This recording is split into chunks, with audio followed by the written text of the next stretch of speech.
Hi అండి. నమస్తే. Welcome to my channel ఆనందాల హరివిల్లు. ఎలా ఉన్నారు అందరూ? బాగున్నారా? నేను కూడా చాలా బాగున్నాను. ఈరోజు వీడియోలో మా ఇంట్లో రెగ్యులర్గా చేసుకునే చికెన్ బిర్యానీ చూపిస్తున్నాను. చాలా చాలా టేస్టీగా ఉంటుందండి. ప్రతిసారి కూడా మా ఇంట్లో చికెన్ బిర్యానీ కానీ మటన్ బిర్యానీ కానీ ఇలాగనే చేస్తాను. చాలా టేస్టీగా ఉంటుంది. చేయడం కూడా చాలా ఈజీ. ఈ చికెన్ బిర్యానీ నేను ఎలా చేశానో చూసే ముందు నా వీడియో కనుక ఫస్ట్ టైం చూస్తుంటే నా ఛానల్ని సబ్స్క్రైబ్ చేసుకోండి. వీడియో నచ్చితే లైక్ చేయండి, షేర్ చేయండి, కామెంట్ చేయండి. ఇప్పుడైతే లేట్ చేయకుండా వీడియో చూసేయండి. ఇక్కడ బిర్యానీ పాత్ర పెట్టుకొని అందులోకి కొద్దిగా నెయ్యి అనేది వేసుకున్నాను. ఒక 2 స్పూన్ల కన్నా కూడా ఎక్కువే వేసుకున్నానండి నెయ్యి అనేది. అలాగే నూనె కూడా 2 కలిపి తీసుకున్నాను. ఇప్పుడు ఇందులోకి బిర్యానీ మసాలా వేసుకుంటున్నాను. ఇక్కడ నేను 1.5 కిలో రైస్ 1.5 కిలో చికెన్తో చేస్తున్నాను కాబట్టి మసాలాలు అనేవి దానికి తగినట్టు తీసుకుంటున్నాను. అలాగే కట్ చేసిన ఎర్రగడ్డలు ఇంకా పచ్చిమిర్చి వేసుకొని బాగా ఫ్రై చేసుకోవాలి.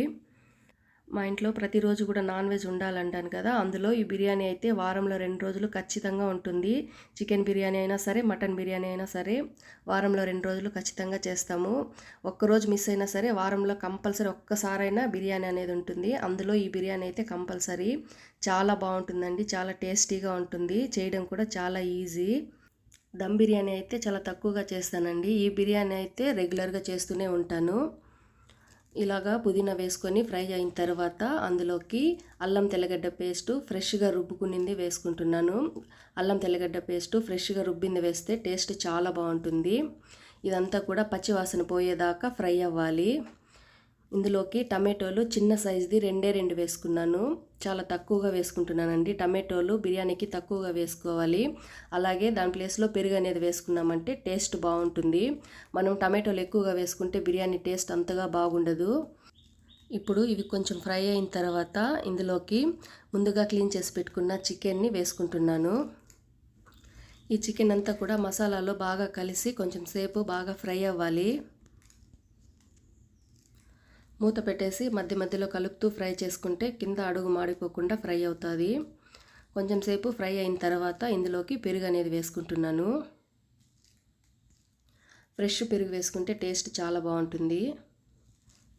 చికెన్ మనం ఇలా ఫ్రై చేసుకునేటప్పుడే చాలా వరకు కుక్ అయిపోతుంది. ఇలా కలుపుతూనే ఫ్రై చేసుకోవాలండి, కింద అయితే అస్సలు మాడిపోకూడదు. చికెన్ ఇలా ఫ్రై అయిన తర్వాత 2 స్పూన్ల దాకా బిర్యానీ మసాలా, అలాగే 2 స్పూన్ల చికెన్ మసాలా, కొద్దిగా గరం మసాలా, 2 స్పూన్ల దాకా ధనియాల పొడి. ఇందులోకి కారం పొడి వేసుకోలేదండి. పచ్చిమిర్చి తగినంతగా వేసుకున్నాను కాబట్టి కారంతో అవసరం లేదు. చికెను ఇలా ఫ్రై అయ్యేటప్పుడే ఉప్పు కూడా వేసానండి. ఆ పార్ట్ అయితే మిస్ అయింది. ఈ స్టేజ్లోనే చికెన్కి సరిపడా ఉప్పు కూడా వేసుకోవాలి. ఒకవేళ పచ్చిమిర్చి కారం తక్కువ అనిపిస్తే కారం పొడి కూడా ఇప్పుడు వేసుకోవచ్చు. కాకపోతే నేను ఎప్పుడు ఇంతవరకు వేసింది లేదండి. ప్రతిసారి కూడా కారానికి సరిపడా పచ్చిమిర్చే వేసుకుంటాను. ఇప్పుడు ఈ మసాలాలంతా కూడా పచ్చివాసన పోయేదాకా బాగా ఫ్రై అవ్వాలి. చూడండి, ఆయిల్ సపరేట్ అవుతుంది కదా, ఇలాగా ఫ్రై అవ్వాలి. మధ్య మధ్యలో కలుపుకుంటూనే ఫ్రై చేసుకోవాలి. ఇప్పుడు ఇందులోకి నీళ్లు పోసుకోవాలి. ఈ నీళ్లు మనం ఎలా తీసుకోవాలంటే 1 గ్లాస్ రైస్ తీసుకుంటే 1.5 గ్లాసు లేదా 1.25 గ్లాసు నీళ్లు తీసుకుంటే కరెక్ట్గా సరిపోతుంది. మనం 1 గ్లాస్కి 2 గ్లాసులు తీసుకున్నామంటే రైస్ అనేది ముద్దగా వచ్చేస్తుంది. అలా కాకుండా నీళ్లు కొంచెం తగ్గించి తీసుకున్నామంటే రైస్ బాగా పొడి పొడిలాడుతూ బాగుంటుంది.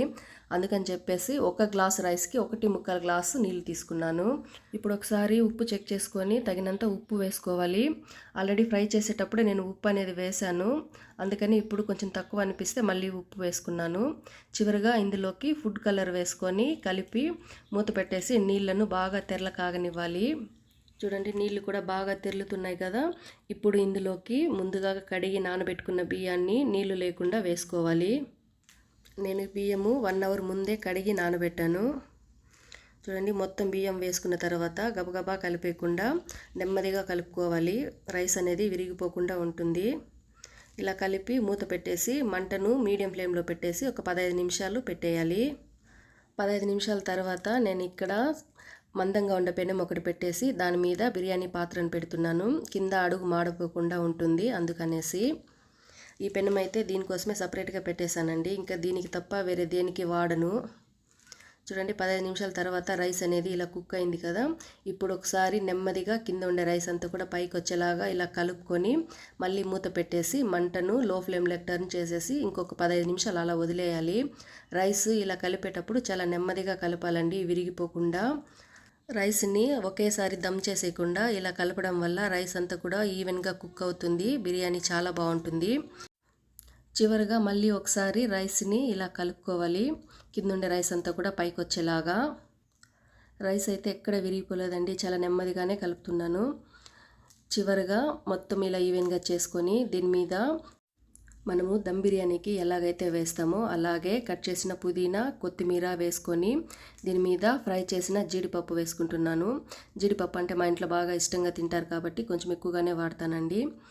ఇప్పుడు ఇందులో నెయ్యి అనేది వేసుకుంటున్నాను. ఇలా పైన ఇలా నెయ్యి వేసిన తర్వాత ఒక 15 నిమిషాలు మూత పెట్టేసి అలా వదిలేయాలి. 15 నిమిషాల తర్వాత మూత తీస్తే ఆ బిర్యానీకి నెయ్యి ఫ్లేవర్కి సూపర్గా ఉంటుంది.